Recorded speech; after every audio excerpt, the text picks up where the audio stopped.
TKI asal Sumatera Utara yang diduga disekap dan disiksa saat bekerja terjadi di salah satu gedung berlantai 7 yang ada di kota Sihanoukville, Kamboja, viral di media sosial.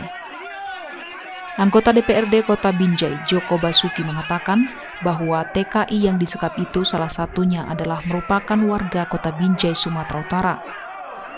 Dirinya mengaku sempat berkomunikasi dengan warga Kota Binjai tersebut pada hari Rabu 3 Juli 2022 malam. Menurutnya, warga Binjai yang bekerja dan terkurung di Kamboja baru beberapa bulan bekerja.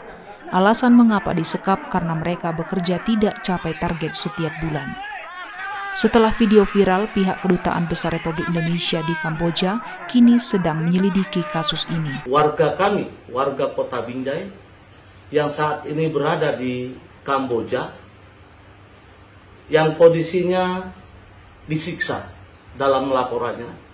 Beliau mengirimkan video-video situasi panik di gedung